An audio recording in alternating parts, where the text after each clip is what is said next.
Hi, Hi. babe. How Hi. are you? Good. Sorry, this is the second intro now. Yes. We're Our first recording got turned off, but that's okay because we've had a lot of commotion going here this morning. Our dogs will not quiet down. no. So we are in episode 4. Okay. Hi everyone, just a really quick edit. This is actually episode 6, not episode 4. I kind of announced a few weeks ago that I was changing the order, so episode 6. Thank you. And who are we doing it on? So her nickname was Betsy, but her name was Elizabeth Ruth Aardsma. Yes. I'm taking us to 1959 Pennsylvania. Thank you. 1969 Pennsylvania. Yeah, and I said earlier, which didn't record, that was 3 years I had been born. I was So born in 1966. so we're going back a ways. This case came to me when I was exploring incidents that happen on college campuses. And all I had to go off was her nickname originally. Yes. I had to dig for this case. Yes. So it is another unsolved. What university was it on? We'll get to that. Because she kind of transferred. She did a lot of moving. Okay. So this, she was 22. This is Pennsylvania's, considered one of Pennsylvania's most infamous unsolved cold cases. Okay. Because officially this case was not solved, but unofficially there's a lot of evidence that points towards one person, and I'm very inclined to agree. And I think it was them. I'm trying to move the mouse away so it does not get knocked off. Yeah. I think it got knocked off because we were trying to defend ourselves from the dogs. Yes. So Betsy, because I will refer to her as Betsy because I'm struggling to pronounce her last name. Yes. She was the second of 4 children. She was born in Holland, Michigan. Her parents' names are Esther and Richard. Okay. She was raised in a middle-class, religious, and conservative family. Okay. Her father was a sales tax auditor for Michigan State Treasurer. Okay. And her mom was a housewife. Okay.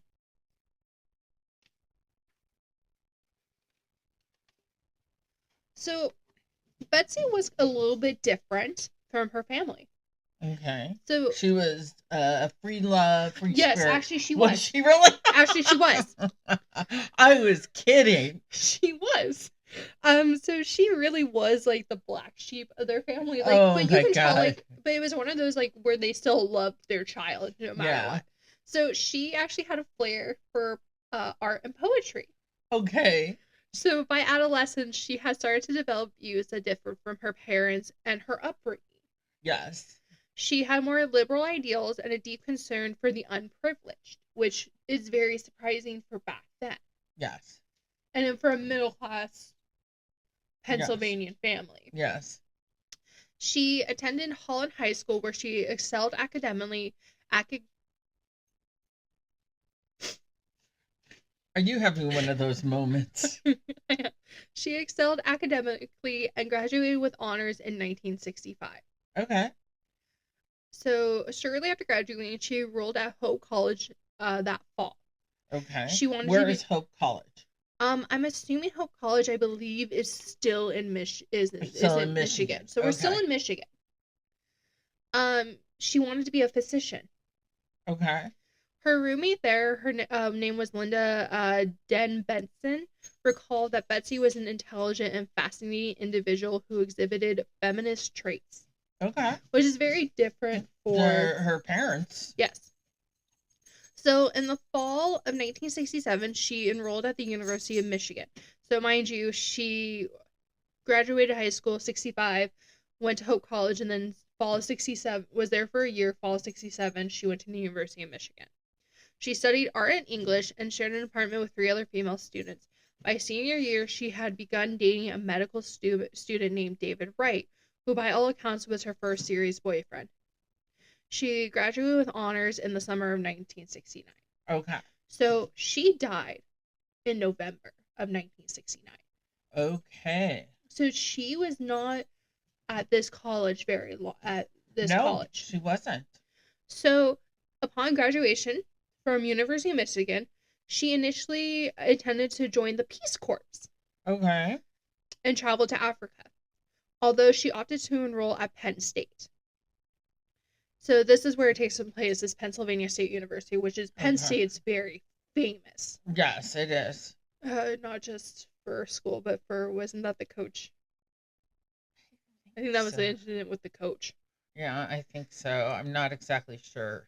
So she enrolled at Penn State when she discovered that her boyfriend, David Wright, intended to study there and that he could not guarantee that he would remain loyal to her if she traveled abroad for any significant length of time.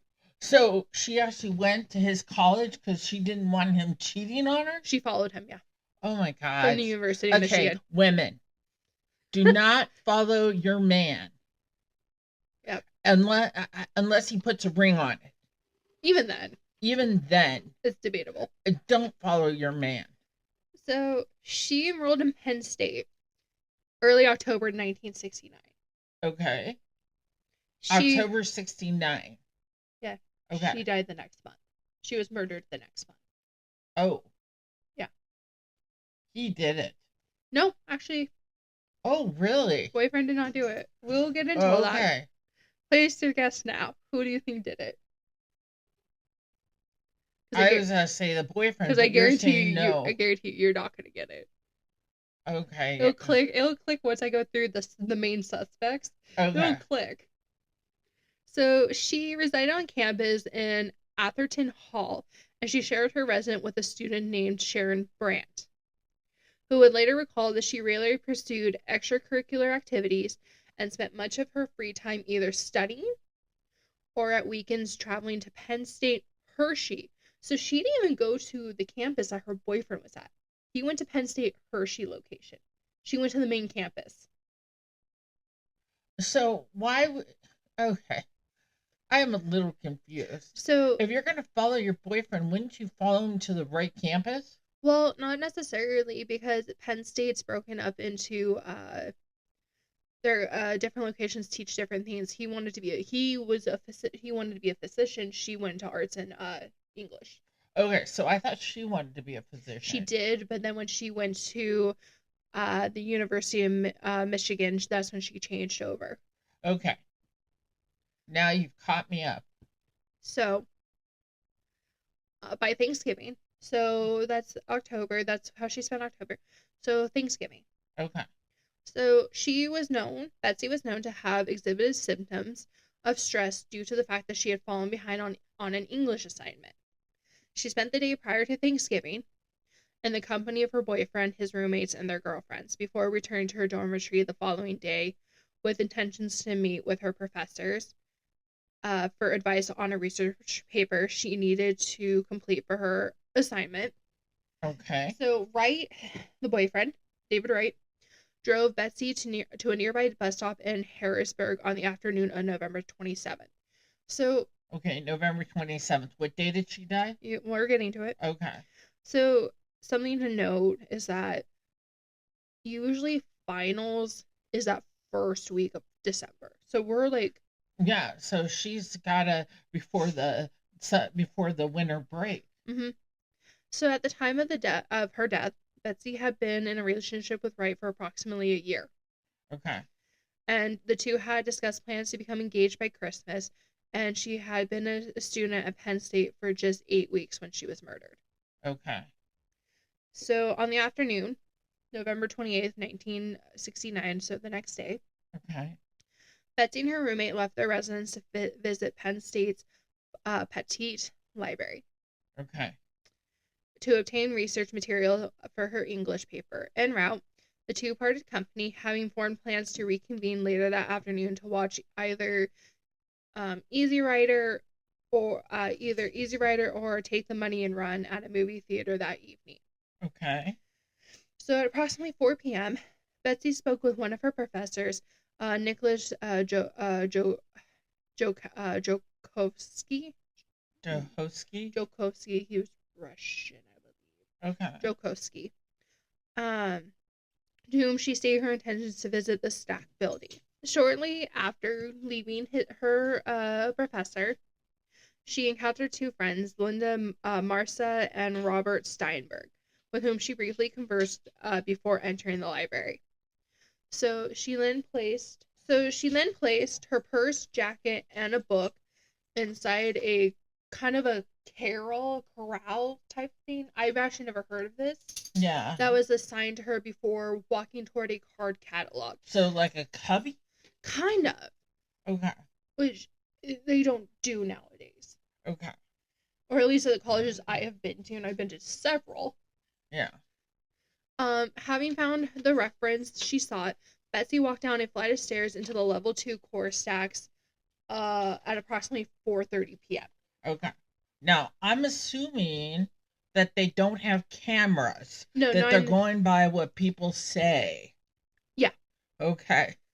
So the final potential sightings of Betsy in the level 2 core stacks occurred minutes after 4:30 p.m. when an assistant supervisor named Dean Brungart observed a girl in a red dress standing alone in the aisle with two young men talking quietly among themselves in a nearby aisle closer to the west side end of the core. Okay. So they refer to this as the core stacks. Okay. So I'm assuming this is like the main reference materials for the school. I don't know how Penn State's library is. I can only go by I can kind of only guess because my libraries were not like that at all. Yeah. But also, it's also, you're talking the 60s. Mm-hmm, so or the 70s, early 70s. You're talking the 60s to early 70s. So it's very different now. Yes. Approximately 10 minutes later, another witness, Richard Allen, overheard a conversation between a male and a female in the general direction of where Betsy stood as he operated a photocopier. Okay. Although Allen could not hear what the two spoke, he informed police nothing sounded wrong. Like there wasn't any yelling, there was not screaming, or they weren't angry, nothing. Moments later, Allen heard a metallic crashing noise before a young man who he described looking like a student ran barreling past him. Okay. So, at some point between 4:45 and 4:55 p.m., Betsy was stabbed a single time. Oh, in the library? In the library. So she died. It's kind of interesting how this all plays out. Okay. So she was stabbed one time. While standing between rows 50 and 51 in the lit stack building of the Pattee Library. A single stab wound caused significant damage, and I will get into that because we actually do. This case is crazy how it plays out. Okay. No, I don't have an idea who did it. So, following the stabbing, she slumped to the ground close to the end of the aisle, pulling several books off the adjacent shelves as she fell onto her back. Okay. Two students then observed a man running from the direction of the commotion, concealing his right hand, exclaiming that girl needs help. There's two students. One's last name is Erdley, Erdley, and the other one is Uafinda. Okay. So Erdley, one of the students, described this man as being dressed in khaki washable slacks, a tie, and a sports jacket. And back then, that wasn't unusual. No, people dress a lot nicer. Like today, you go in sweatpants, sweatshirts. Yeah. You don't dress up to go out. Yeah. He had well-kept brown hair, was approximately 6 foot in height, about 185 pounds, and may have been wearing glasses. This individual led the two students to where she was. Into the core where he pointed towards Betsy's body. Yes. So, mind you, no one knew she was stabbed at this point. Yeah. No, there was no blood. No visible blood. Okay. So, she was lying between the scattered books and metal shelves, which had also been knocked loose. So, what had happened is like she pulled down books, and then the shelves got knocked like skewed. Okay.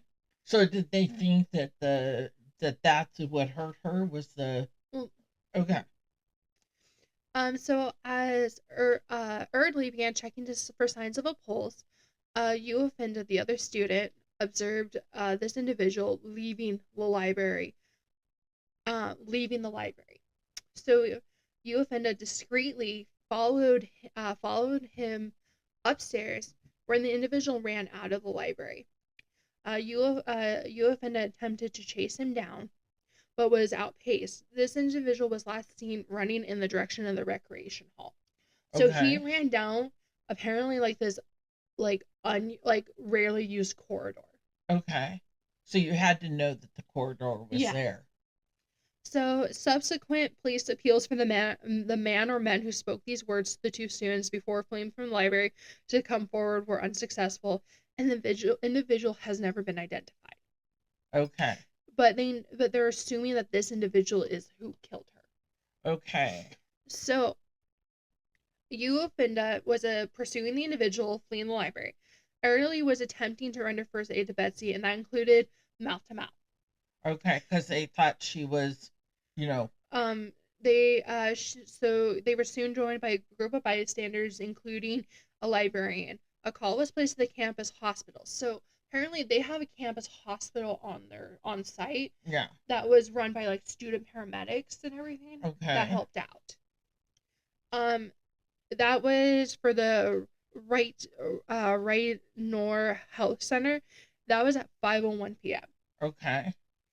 So respondents were initially informed a girl had fainted in the library. So they thought she had fainted or had a seizure.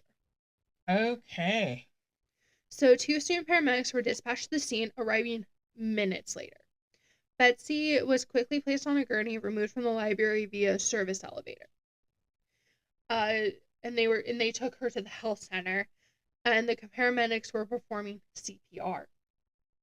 So at no point did they realize she'd been stabbed. No. So she was taken to the health center. So she was wearing a white turtleneck sweater at the time she was stabbed underneath her dress. The wound produced only a very minuscule amount of blood that she could have gotten and say like a book fell on her or the shelf cut her. Yes. However, she was also wearing a red sleeveless dress over the sweater at the time of her death, at the time of her murder, and the clothing she was wearing was thick like sweater material because it was November, so it's cold. Yeah, so And she was layered. I lived over in that part of town, that part of the country in November. It is freezing. Yeah.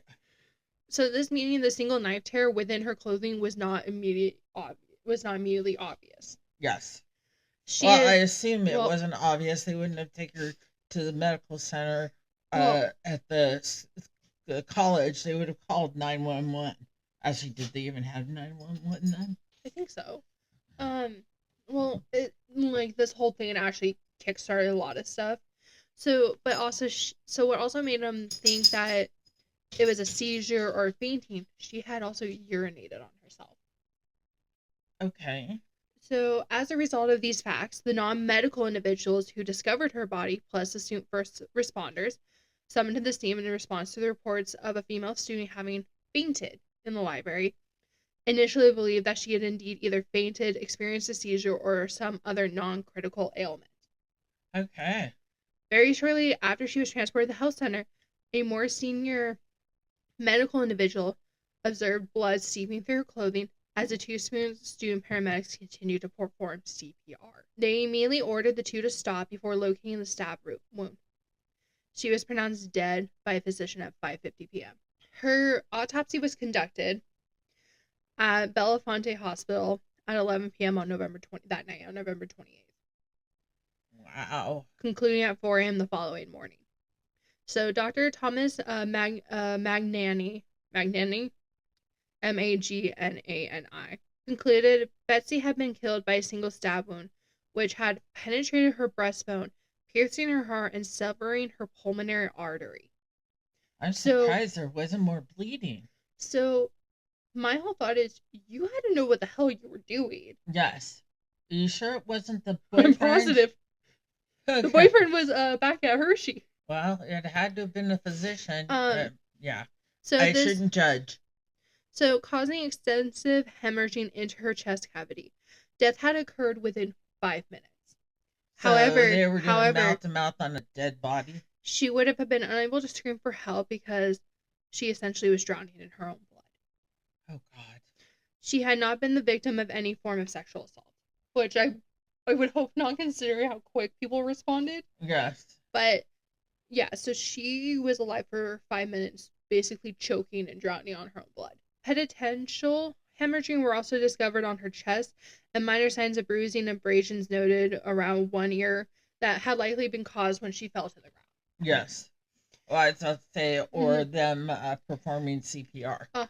The doctor concluded, well, he opinioned, because it's his opinion, Yeah. that his belief was that the murderer had intentionally aimed for her heart when he had stabbed her and he was facing her. So they were having a conversation or face to face. No, he's positive face to face because there was no exit wound. Okay. It was all up front. And that her assailant was a right-handed individual. Okay.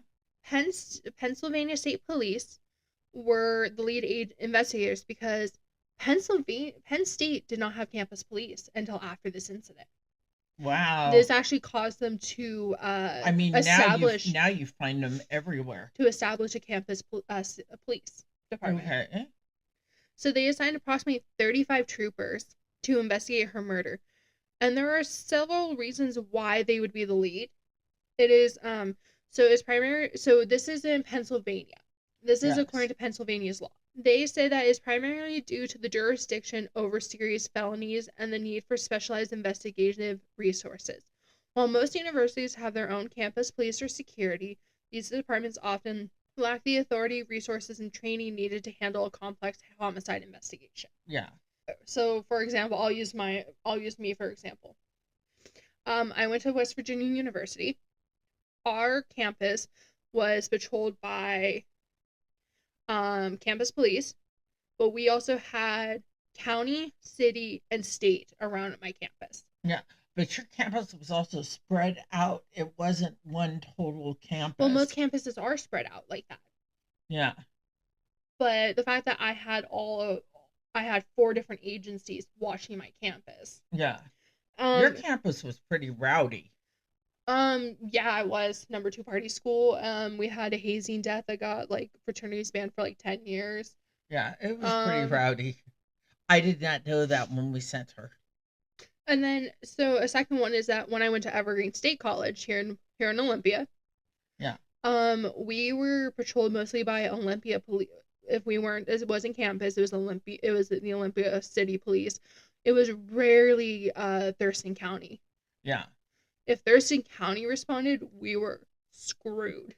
Yeah. Other key reasons is concurrent jurisdiction, expertise in serious crimes, off-campus ties. Yeah. Mutual aid agreements, eliminating biases, public perception.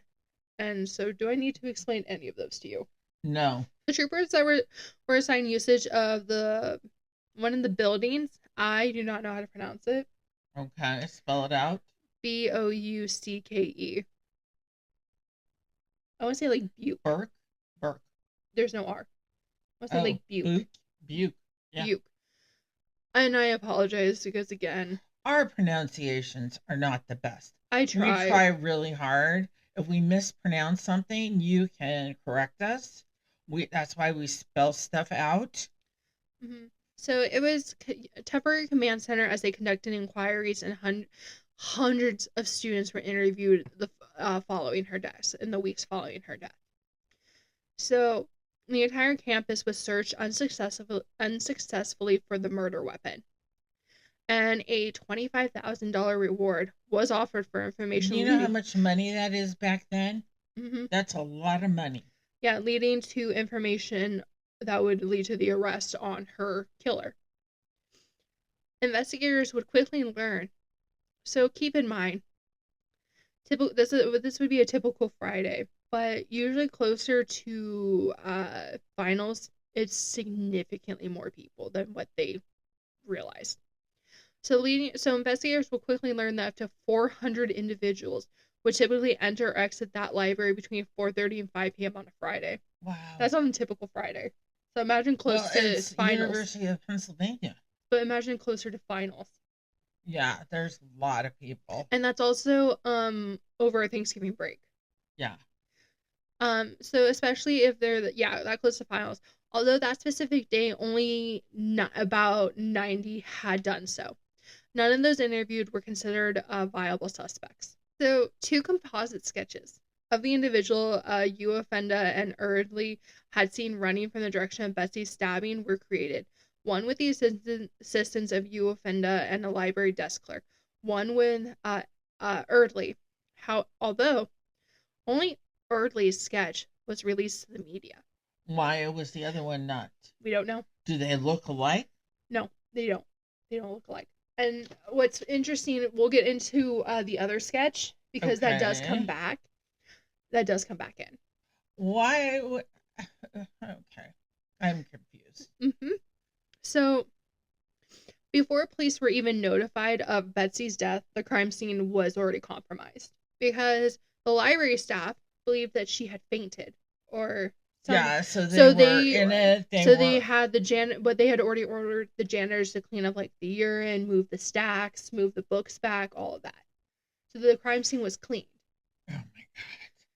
And as such, any physical evidence potentially left behind was destroyed or compromised.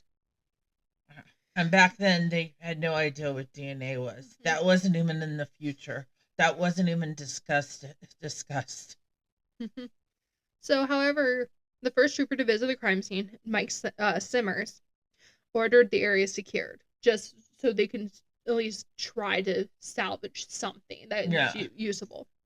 So, a series, of small fresh blood droplets matching Betsy's blood type were recovered from the staircase leading into the level 3 core stacks, indicating her murderer had left the library via this route.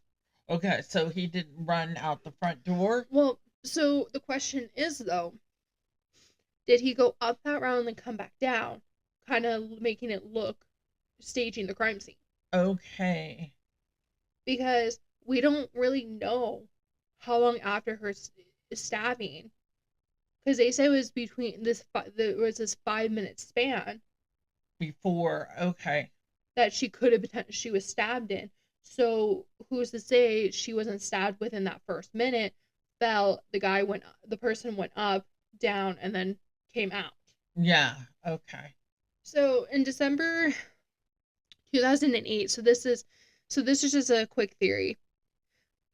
He theorized who he thought potentially killed Betsy. Okay. He said, personally, I think it was one of her fellow students who knew her. This was up close and personal. I just feel it. Okay. So, several factors in the circumstances surrounding Betsy's death led police to believe she had likely known her murderer. Okay. As she had evidently been approached from the front by her assailant, within a row too narrow for one individual to pass unless another one of the two turned sideways. Okay. So which is kind of creepy if you don't know the person. But that is literally to get all those books in. Yeah. Those library shelves are tight. Yes. And so that's why I always laugh, like in movies and stuff or shows where they show couples having sex in libraries. Yes. Because I'm just like, those are way too tight. Those are way too tight to try. Yeah. I promise I do not know. I never did that, I promise. Okay. So you always had an apartment. I did. And you never lived in the dorms. You always had your own room or your own apartment. Mm-hmm. And also Betsy never made an attempt to scream initially or flee. Yes. Which makes me think she knew him. Mm-hmm. So exhaustive research and questioning also led investigators to discount any possibility she had been stalked. And she had not been expected to be at Penn State. She was not expected to be at Penn State that day. Okay. But so she was supposed to actually be with her boyfriend in Penn State, Hershey. And that is why he was quickly ruled out, because he was at his dorm in Hershey. Okay. So, although she had recently expressed concerns about potentially becoming a physician's wife, and a mother while she was still young to an acquaintance, none of the entries in her diary or the letters she regularly wrote to write indicated she had felt reluctant reluctant about her relationship prospects, or was she interested in another suitor, or had otherwise felt intimidated and or uncomfortable during the 8 weeks she had been enrolled at Penn State. Okay, so there was nothing going on. Mm-mm. So she hadn't written about somebody stalking her, not anybody Nope. making her uncomfortable. She Mhm. wasn't interested in anybody else. Mhm. Okay. So keep this in mind, 1969, Yes. when I go into this next theory. Okay. So other theories they investigated all of these theories, Okay. like exhaustively, like Well, they've got a dead student at who was Penn stabbed, State who was stabbed stabbed in the library with hundreds of students around. yeah, and nobody literally Saw anything. or really heard it. Someone heard her when after she'd fallen. Yes.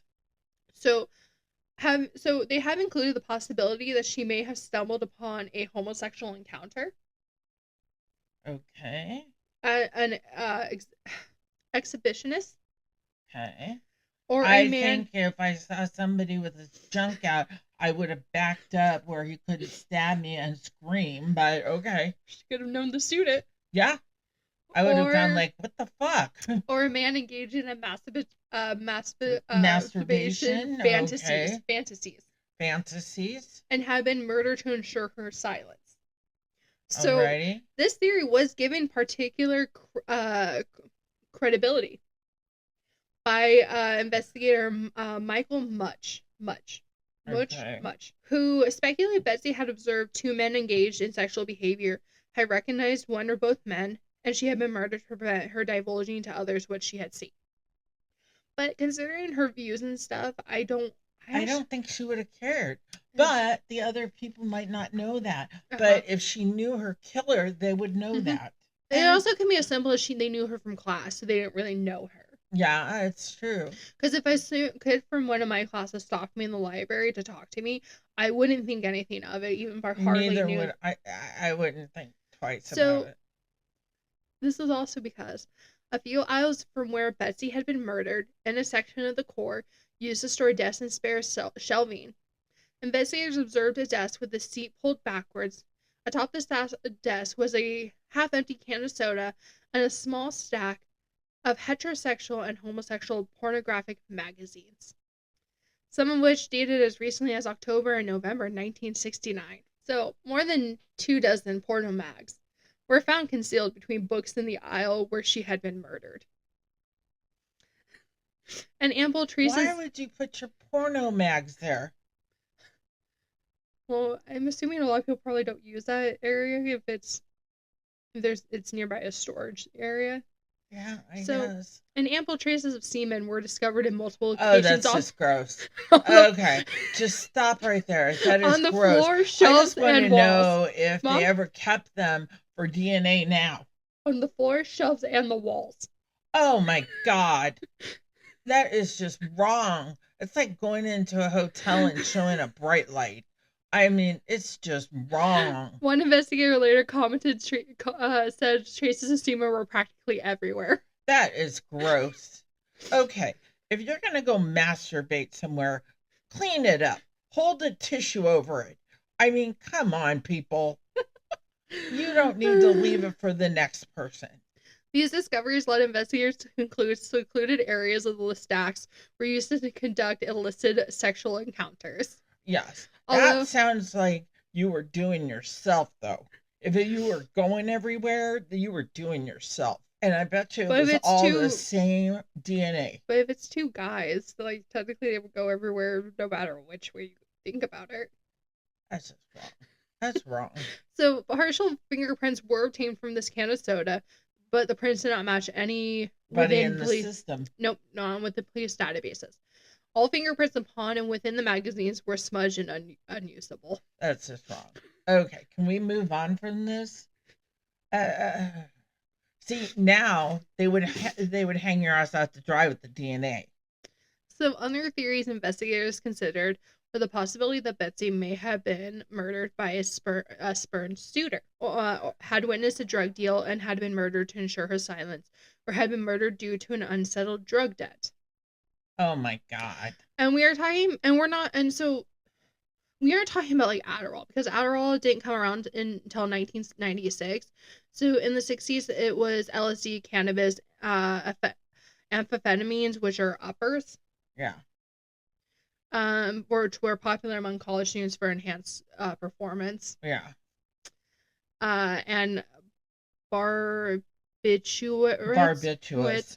or methaqualone, which Yeah. was a sedative. Yes. So, however, although she did smoke cigarettes and very occasionally drink alcohol, everyone was adamant she was not a user of drugs. Well, I assume in her autopsy they would have been able to Yeah. find it. Okay. I just can't get past the semen. I'm still sitting over here just going gross. So, despite several leads of inquiry being pursued and hundreds of potential suspects, no one has ever been arrested in her murder. Okay. So, despite efforts of the Pennsylvania State Police, the president of the university, Eric Walker, who had conducted his own private investigation into her murder. Okay. I would hope a president did that. I know when WVU had a hazing incident that resulted in a death, I know the president did his own investigation into it too. Yeah. Well, they have to. Because they have to know. Yeah. So the case gradually became cold, and the number of investigators assigned to the case deceased as potential leads to pursue became increasingly scarce. Okay. So the murder remains unsolved. Records pertaining to the case remain sealed because under the state's Open Records Act. So so even though it's a cold case, it is still considered an open case. So the records cannot be obtained. Okay. However, Pennsylvania State Police are still actively seeking information on this case. Okay. So, would you like to hear about the suspects? There's 3 of them. Okay, let's hear about the suspects. Okay. So you have William Spencer. He was a 40-year-old sculptor who had relocated to Pennsylvania from Boston. A 40? 40. 40. Yes. Okay. He had relocated to Pennsylvania from Boston with his second wife. Shortly before Betsy's murder. So he had previously co-founded the Cafe Lena with his first wife in Saratoga Springs, New York in May 1960, and had recently relocated, obtaining employment teaching sculpture at a local college as his wife studied for her PhD at Penn State. Okay. Spencer was first reported to police as a potential suspect in Betsy's murder, after allegedly confessing to having killed that girl in the library at a Christmas 1969 gathering of faculty members. Oh my God, I don't believe it, but go ahead. Who would confess? You'd be drunk. Yeah, you'd be way drunk. So these claims culminated in his being formally questioned by investigators in early 1970. Okay. So according to Spencer, he and Betsy had been acquainted, and she agreed to pose nude for his sculpting classes to earn extra money. So, despite that, though, he had been in the level 2 course stacks at the time of her murder. Okay, does he match either description? And had seen her murderer, whom he insisted had been wearing an overcoat. He offered to construct a bust of the individual he had seen for investigators, which he later provided to the task force assembled to apprehend her murderer. Okay. Police quickly dismissed his claims, as he and his wife had relocated to Pennsylvania just weeks prior to her murder, thus offering little time for the two to become acquainted. Yeah. His claims she had been a nude model were never corroborated and were rapidly dismissed by investigators and acquaintances, as Betsy was known to be a prudish young woman, because despite the liberal views, she still held on to that conservative upbringing. She hadn't taken her clothes off. And furthermore, all nude models of Spencer's classes were known to have traveled to the university from Philadelphia. Okay. So we are number 2. Okay. Larry Maurer. Wow. Maurer. Okay. M-A-U-R-E-R. Maurer, yeah. Yeah. So one student who initially aroused the investigators' suspicions was a classmate of Betsy's. How old was he? That is not known. Okay. He was a student, though, but that doesn't say much That doesn't because... say it could be anything. Yeah, so he's known to have become acquainted with Betsy in the weeks before her death, on one occasion taking her for coffee. Okay. No ill feelings is known to have existed between the two, and he is known to have been cleared as a potential suspect in her murder, although it is unknown whether he actually passed or failed a polygraph test. Okay, but polygraph tests are admissible in court. So, however, he was a blonde individual of average height who did not wear glasses, making his physical appearance different from that individual seen by 3 eyewitnesses, one of whom had been a classmate of his, running away from level 2 core stacks immediately after her murder. Okay. So we come to the last one. Who's got to, the way she just said that, who has got to be the one who did it? Oh, it's a great time. Okay. So we are to Richard Hafner. Okay. So an author and an investigative journalist. So you have author Derek Sherwood. You have an investigative journalist, David Dick, have each published books focusing on Betsy's murder. Okay. So, like I said, Betsy's murder. This is one of their most infamous unsolved murders, but there's actually not a lot of attention around this at all because how long ago it was. Both of them strongly believe that Penn State professor Richard Charles Hafner, who was then a 25-year-old geology student at the university, was responsible for her death. Okay. And there's a lot of evidence. And he's a teacher there? He was at the time he was a geology student. But now he's a teacher there? Yeah, he died in 2002. But they still let him teach there? Yes. And this gets into it. Oh my gosh. So he was a very well-respected but socially awkward individual. He is known to have taken extreme measures to obtain platonic relationships with women to conceal his homosexuality. So he could have been the one who left all that DNA and she caught him. So on one occasion in 1960, and so this one thing is kind of what concealed my belief, is because he goes to the extreme to hide his sexuality. So he is known on one occasion in 1968. He traveled from Pennsylvania to Massachusetts to inform a girl he barely knew that he loved her. He had a ride unannounced to her at her apartment to inform her of this fact, only to be surprised when she slammed the door in his face. Oh my gosh. He resided across the courtyard from Betsy at Atherton Hall at the time of her death and was widely known for engaging in erratic behavior. So we're talking periodic bouts of explosive anger, and he was suspected to have been the thief of several specimens from the university's rock and mineral collection because he was a geology student. So he potentially stole rocks and minerals from the department. Oh my gosh. He was known to frequently dress in khaki trousers and a sports coat, and to keep his brown hair short and tidy. And Betsy had ended their friendship shortly before her death.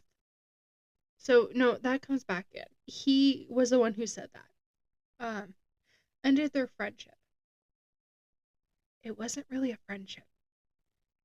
We'll get into that. It's kind of a... So his name had first been mentioned to investigators days after her murder, when her roommate, Sarah Brandt, had suggested to police to interview him. According to her, he had visited their apartment on more than one occasion in the weeks prior to the murder. So he was questioned in early December 1969. He freely admitted having become acquainted with Betsy in late October, and have occasionally socialized with her, although in approximately 1 week, she had terminated their budding friendship. Their budding friendship. So, then it gets even funnier. Then it gets better. Stating she wished to remain committed to right. So, according to Hafner, he had been eating an evening meal at a student union building on November 28th, when he had first heard circulating rumors of a student having been murdered at the library. But nobody knew that. He claimed that he felt physically ill upon learning his former girlfriend had been the murdered student. His former girlfriend? So I love how we went from budding friendship to former girlfriend. His former girlfriend? How? Okay, I'm So confused. It's his sperm. So, like I said, he goes to the extreme. So he said that shortly before her murder, she had ended their friendship. Yes. And so what they're saying is that they had only been friends for a week before she terminated. And then now he's claiming her to be his former girlfriend. Okay, I can't wait to ask you why they didn't arrest this creep. He further claimed to have never set foot in the library, as he gets his research material from the geology department. Okay. And they have no cameras. Yeah, so that's where the literature related to his studies is stored. It was in a different it's in a completely different building. Okay. However, the sketch image that you offended, the one that never got released, is him. And the desk creator, the one that is a striking resemblance to him. So in addition, his studying schedule shows he actually spent the 2 years following her murder studying almost exclusively off campus. How did he become a professor there? Oh, in August 1975, his story gets a lot better. So, cut to August 1975. Okay, so this is 6 years after her death. 2 young boys who worked in his family's rock shop would separately accuse him of having molested them. I don't know how he still became a professor after all these. Well, it's the 70s. It's the early 70s. So he went to trial for them.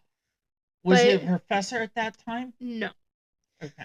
But it resulted in a hung jury, which he turned around and filed a number of subsequent vindictive lawsuits against these boys. So he's a winner. So he also was he successfully petitioned the court to expunge the records pertaining to his arrest and trial in 1981.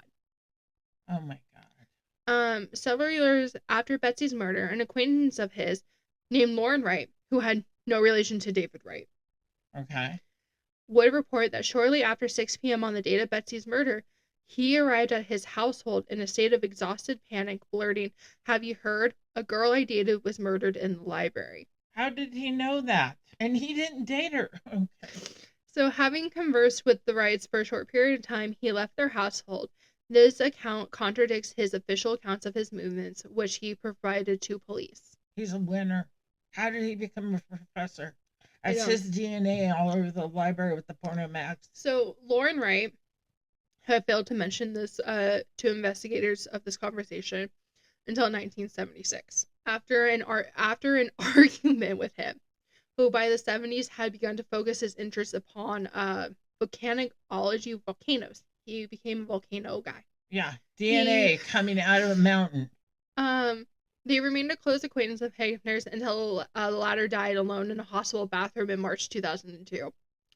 His cause of death was a tear in his aorta, which bled into his lungs, which was a similar manner of death that Betsy endured. So he drowned and choked on his own blood. Do I feel bad for him? No, I don't. He killed her. He molested 2 boys and then sued them. Yep. So okay, this is just my opinion. It is not fact. Oh, okay. But I share a very similar opinion. Yes, these are opinions. They're not fact. But and damn, actually, I read the books, the 2 books that they published. They're actually really compelling. Yeah. And I think the police actually should have looked more deeper into him. Well, he's dead now. Who cares? So in 2009, so he died in 2002. So this is 7 years after his death. Okay. One of his nephews contacted Sherwood, so I want to say that's the author. Yeah, that's the author. To divulge that on one occasion, and they believe it was 1975. In approximately 1975, this nephew had overheard a heated conversation between Hafner and his mother. So I'm assuming this is not the nephew's mom. This is his grandma. So okay, who had been aware of the several accusations leveled against him dating back to 1967. So he actually had other allegations. So mind you, 1975 was when he actually went to trial for molestation, but apparently he had accusations dating back to 1967. And also, if he is homosexual and he did molest him, I'm sorry, that gives the homosexual community such a bad rep. Yeah, because it has nothing to do with your No, and that's what they're always accused of. Yes. Also, by the way, we are filming this on Tuesday, September 23rd, and I have to say it is bi visibility National Bi Visibility Day. Yes. So to everyone who is bisexual out there, you are visible. We see you. Yes. And we support you. Yes, we do. We support everybody's choice. And the way you live your life, and but it was important for me to acknowledge because I am bi. Yes, and we support her fully, and they're erased from the LGBTQ community. Yes, which really sucks. He had accusations dating back to 1967.